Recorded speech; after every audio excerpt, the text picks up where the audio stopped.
ಅರಳು ಹುರಿಯುವ ವಿಧಾನ. ಮೊದಲು ಜೋಳವನ್ನು ಬಿಸಿ ನೀರಿನಲ್ಲಿ ಹಾಕಿ ತೊಳೆದು ಇದಕ್ಕೆ ಸ್ವಲ್ಪ ಸೋಡಾ ಮತ್ತು ಪಟ್ಟಕವನ್ನು ಹಾಕಬೇಕು. ಪಟ್ಟಕ ಹಾಕುವುದರಿಂದ ಅರಳು ಬೆಳ್ಳಗೆ ಆಗುತ್ತವೆ ಮತ್ತು ಸೋಡಾ ಹಾಕುವುದರಿಂದ ಅರಳು ಹಗುರವಾಗಿ ಆಗುತ್ತವೆ. ನಂತರ ಒಂದು ಕಡಗೋಲಿಗೆ ಹೀಗೆ ಬಟ್ಟೆಯನ್ನು ಸುತ್ತಿಟ್ಟುಕೊಂಡಿದ್ದೇನೆ ಹುರಿಯೋಕ್ಕೆ. ಹಾಗೆ ಮೇಲೆ ಹಾಕೋಕ್ಕೆ ಒಂದು ಬಟ್ಟೆಯನ್ನು ಇಟ್ಟುಕೊಂಡಿದ್ದೇನೆ. ಮೊದಲು ಹೀಗೆ ಪ್ರೀಹೀಟ್ ಮಾಡ್ಕೋಬೇಕು ಬಾಣಲೆಯನ್ನು. ನಂತರ ಇದಕ್ಕೆ ಜೋಳವನ್ನು ಹಾಕಬೇಕು. ಹೀಗೆ ಬಾಣಲೆ ಕಾಯ್ದ ನಂತರ ಇದಕ್ಕೆ ಈ ಜೋಳವನ್ನು ಸ್ವಲ್ಪ ಸ್ವಲ್ಪ ಹಾಕುತ್ತಾ ಮೊದಲು ಸ್ವಲ್ಪ ಹೀಗೆ ಕೈ ಆಡಿಸಬೇಕು. ಕೈ ಆಡಿಸಿ ನಂತರ ಇದು ಪಟ್ ಪಟ್ ಪಟ್ ಅಂತ ಸಿಡಿಯುವಾಗ ಮೇಲೆ ಬಟ್ಟೆಯನ್ನು ಹಾಕಬೇಕು. ಇದು ನೋಡಿ ಹೀಗೆ ಪಟ ಪಟ ಇದೆಲ್ಲ ಸಿಡಿಯುವಾಗ ಹೀಗೆ ಒಂದು ಬಟ್ಟೆಯನ್ನು ಹಾಕಿ ಹುರಿದರೆ ಅರಳು ಬಾಣಲೆಯಲ್ಲಿಯೇ ಉಳಿದುಕೊಳ್ಳುವುದು.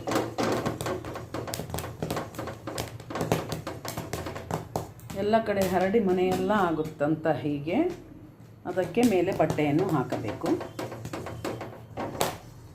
ಇದು ಅರಳಿನ ಜೋಳ ಅಲ್ಲ, ನಾನು ಮಾಮೂಲಿ ಮನೆಯಲ್ಲಿ ಹಿಟ್ಟು ಮಾಡೋಕ್ಕಂತ ತರಿಸಿದ ಜೋಳನೇ. ಇನ್ನು ಅರಳಿನ ಜೋಳ ಇದ್ದರೆ ಇನ್ನೂ ತುಂಬ ಚೆನ್ನಾಗಿ ಸಿಗುತ್ತವೆ. ಅರಳಿನ ಜೋಳಕ್ಕೆ ಕಾಡಿಗೆ ಜೋಳ ಅನ್ನುತ್ತಾರೆ, ಮಾರ್ಕೆಟ್ನಲ್ಲಿ ಕೇಳಿದರೆ ಸಿಗುತ್ತದೆ.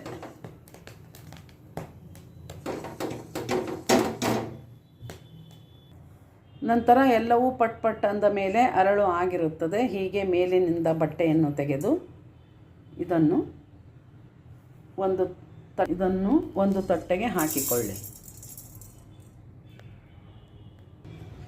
ತಟ್ಟೆಗೆ ಹಾಕಿಕೊಂಡ ನಂತರ ಮತ್ತೆ ಸ್ವಲ್ಪ ಸ್ವಲ್ಪ ಜೋಳವನ್ನು ತೆಗೆದುಕೊಂಡು ಬಾಣಲೆಗೆ ಹಾಕಿ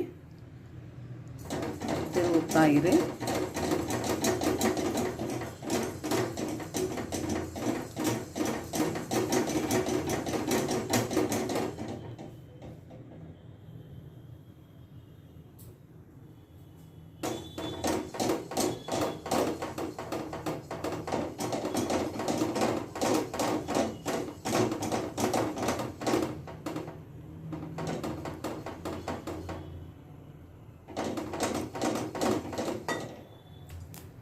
ಇದು ನೋಡಿ ಹೇಗೆ ಸಿಡಿಯುತ್ತದೆ.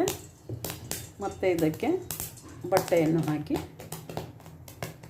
ಮತ್ತೆ ಹುರಿಯಬೇಕು.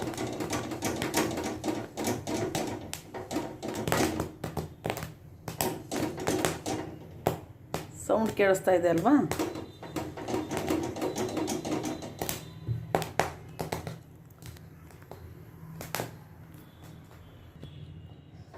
ಇದಕ್ಕೆ ನಾವು ಪಟ್ಟಣ ಎನ್ನುತ್ತೇವೆ. ಪಟ್ಟಣ ಹುರಿದಂಥ ಅರಳುಗಳು. ಅರಳು ಹುರಿದ ನಂತರ ಕೆಳಗೆ ಹೀಗೆ ಜೋಳದ ಗುಂಡುಗಳು ಬರುತ್ತವೆ. ಈ ಗುಂಡುಗಳನ್ನು ಗಿರಣಿಗೆ ಹಾಕಿ ಬೀಸಿ ಇಟ್ಟುಕೊಂಡರೆ ಇದರಿಂದ ಥಾಲಿಪೆಟ್ಟನ್ನು ಮಾಡಬಹುದು, ರುಚಿಯಾಗಿ ಇರುತ್ತದೆ.